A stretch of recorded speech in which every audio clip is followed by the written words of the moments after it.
All right, we're ready, Dave. Let's do this. I'm Nate Johnson, and this is Ask Nate Anything. Dave usually does this, but he's been so busy. We're like, look, people have asked for it, so I'll give it a try. I apologize in advance.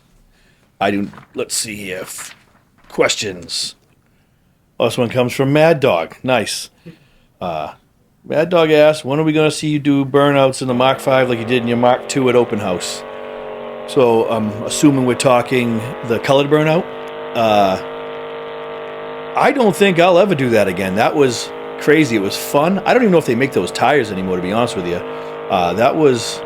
Kumo had those as promotional tires for like the Drift series. And it was fun, but man, it destroyed the paint on my car. And I don't know if it was that good at breathing in the red and the blue. For some reason, the red seemed to be a lot stronger. I was blowing that out of my nose for about 2 weeks after that. I don't know. I'll always do burnouts. I'm always down for a good burnout. If you see someone doing donuts in the parking lot, it's probably Dave or me. We seem to be the two resident hooligans. So I don't know. I'll take that. Once the weather gets a little nicer, I'll blow some donuts in the Mark V. That's not a problem at all. At Mushinin on YouTube asks, have you guys considered doing your own take on a modern sport truck? Something like the old Toyota X-Runner or the Ford SVT Lightning. I guess our take is the XTF. I know it's not a two-wheel drive sport truck. I don't think we'll ever do that. It's just not really what we do. I'm sure we could make something fun. Jim would love to play with stuff like that. But there's so much stuff in the aftermarket for the stock vehicle anyways that you can really make a modern Lightning, not that electric one. But the gas SVT Lightning, the Gen 1 and Gen 2, you could make those reasonably priced right now for a kit, for a build. So probably not. I don't think we'd ever do anything in the sport truck segment. I mean, I guess the 35 Ford, our kit is a sport truck, but it looks like a 35 Ford. So on that, I don't think we've ever really looked at that. I think if we're going to do anything with modern trucks, it'll stick to the off-road segment. I mean, if you look at it that way, Eric Trevis kind of made a sport truck with the beta truck with that twin turbo Coyote. He lowered his right down, and he put down like 1,200 horsepower. So I mean, I guess that would be our sport truck. Andy Emery emailed, I'd love to hear your thoughts on an FFR interpretation of a classic Bronco. My interpretation of a classic Bronco would be the classic Bronco. I think the thing's sweet. I've always liked, especially the first generation ones, but I still like I was born in the 80s, so the O.J. Simpson Bronco still is cool to me as well. Again, I don't think we would ever do that, just because they already have, like Dynacorn does repops on them already, and you really can't compete with that. There's a chance we would take if the XTF takes off, there's a chance we would take the modern Bronco and kind of make our interpretation of a Raptor Bronco. That's something that's just been thrown around. Do I think we'll do it? I don't know. But that would probably be the closest thing we'd get to that. And it would be for an off-road use. We kind of really are having fun doing the off-road stuff. So I'd like to continue on that trend. I just need the world to know how awesome the XTF is. I think that the longer we have it out there and the more people that see it, I think people realize that it is a legitimate off-road truck. No, it's not a pre-run. I know I'm not trying to run with a $250,000 Tacoma. I know that. I want to fill the space in the market where a guy wants an off-road truck that wants to go blast across the desert but still be able to drive his kids to school. That's where the XTF comes in. So, classic Bronco, I love it. Someday I'll own my own. But I don't think we'll ever do anything with that. Next question. New Halo on the Factory 5 forum asks, is there a new option in the works for Roadster top? Well, I don't know if you saw Saturday we released the Mark V, so there's that top, the hard top, that is available this year. It's not done yet. I'm guessing probably end of the summer, September, we'll have them in production, in stock, ready to ship. A lot of people are buying the Mark Vs now. They know that they have to hold off on we don't even have pricing yet on it, but so the top, it's a beautiful top. It is Sadly, it's only for the Mark V. The Mark, and the next thing someone's going to say is, well, I thought you said the Mark V and the Mark IV body are the same. They are, but the problem it comes into Jim's design of lowering the where the passenger sits. Enable us to lower the roll bar. So that's how we're able to get that beautiful roof line. You can't do that with the old one because if you take the roll bar out first, that's a no-no. Second, if you don't take the roll bar out, it's just too high. It gives it this raised look, and that's what pretty much the downfall of all of those tops were.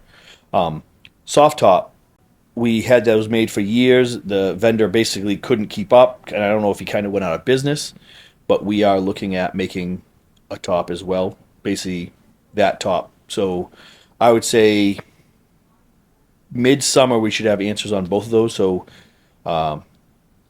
yes, Roadster tops, hard tops and soft tops should be available if everything goes right midsummer.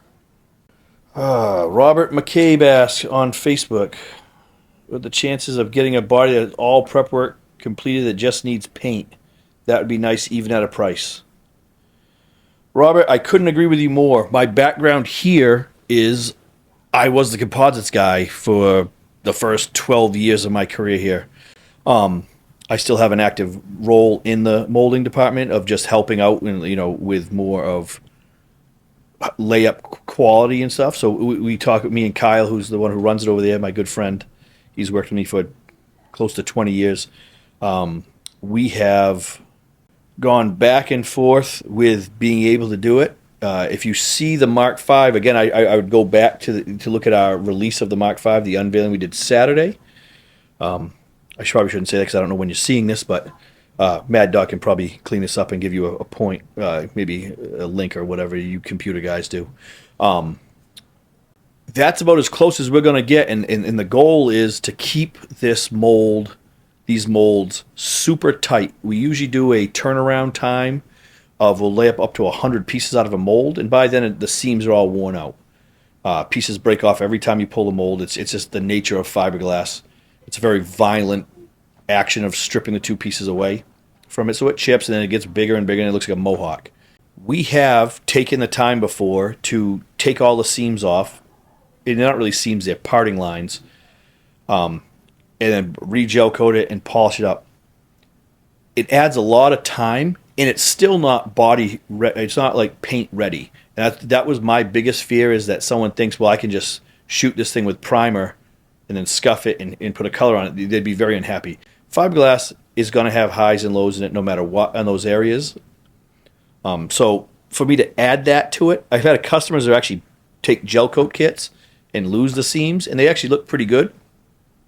But again, there's no body filler in the bodies when we give them here, and I never would do that. I don't want that. And most body shops won't even paint somebody's car if someone else did the body work, because they don't want to stand, they're not going to stand behind that you put the body filler in the right way. So even at a price, the price would have to be damn near half a paint job to get it into primer.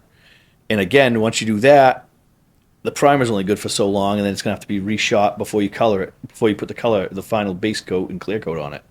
I think you'll be happy. I think 99% of the world is going to be very happy with the new blue gel coat. It's a UV protected gel coat. It stays shiny, so people who want to drive around, all you got to do is knock down the seams on it. They're very small seams.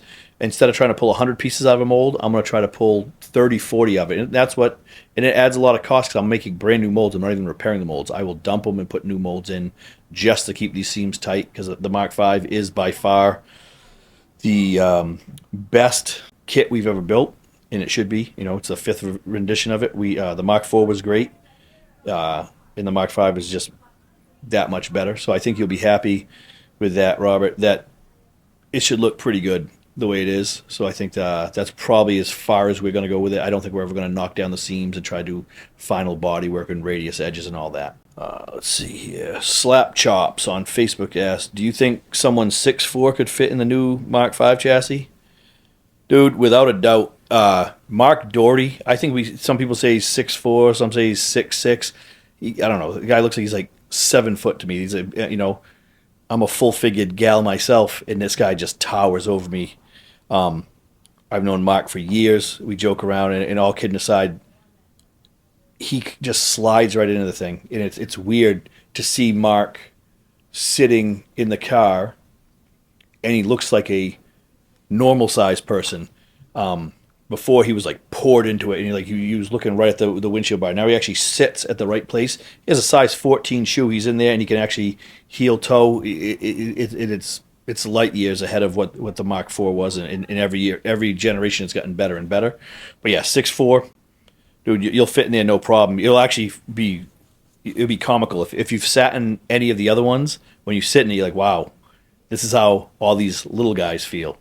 It's impressive. I mean, like, Ron Everett, one of our beta builders for the Mark V, has a 4-inch lift in his car so he sits where he wants to. And I sat in the car at 6 foot, and I still am looking through the windshield towards the upper end of it. But I still fit in it. I could drive his car where before me and Ron's a little shorter guy, a little horse jockey. You'll be happy I said that. We were on the opposite end of the spectrum where he needed seat tracks, he needed the seat forward. The way he has it, I can drive his car and he could drive it, which is like an amazing compromise there. In the middle, I'm like that we can both drive this car at the same time without having to adjust everything. So yes, 6'4", no problem. We went through this pretty quick. I think we did all right. Greg Billheimer on Facebook asked, will the Mott Build School be having Mach 5 Roadster classes? These are like hand-picked questions for me. I like it. Yes, I actually just talked to Jim Jennings at the Build School, and we are going to be putting his kit in the Build School kit on the schedule this week. A lot of people have asked, and especially now that we released it, I'm getting 4 or 5 people a day shooting emails, hey, I want to go to the Build School, but I want it to be a Mach 5 class. They were with us at SEMA, and actually the Build School was out here when we did the Power Nation show. Was that Engine Power? I think it was Engine Power, yep. So they've known right along that they were going to do it, and they have actually had a good head start they get to see the stuff before anybody else. So, yeah, my guess is the first Build School, and I mean, I'm putting words in their mouth, but I'm guessing the first Build School class would probably be early March with the Mark V. And just on a side note from that, a lot of people ask, if you went to any of the Build School classes, they don't have to be specific to, I'm going to build a Roadster, I need to build a Mark IV Roadster, I need to go to Mark IV Roadster Build School. I'm building a hot rod, I have to go to a hot rod build school. If you went to any of them, you will learn how we design things, how our engineers design things, how our engineers write the build manual, just how we design stuff. Everything we do, it's steel, powder-coated, 040 aluminum, a lot of the same hardware. You basically need to just learn our build style. And so it's not the end of the world if I have a Mark IV, but I have to go to the Mark V build school, or vice versa. If you go, I think a lot of guys just need that confidence boost. Oh, yeah, I can do this. And I think I think within the first 2 hours of the build school, most people are like, oh, yeah, I got this, no problem. So I don't know. 8 questions. I don't know how long that took, but I don't know. Maybe we'll do more of these. If people ask more questions, if Mad Dog comes with more questions, we'll do it. I don't know. All right. That's it. Thanks, guys.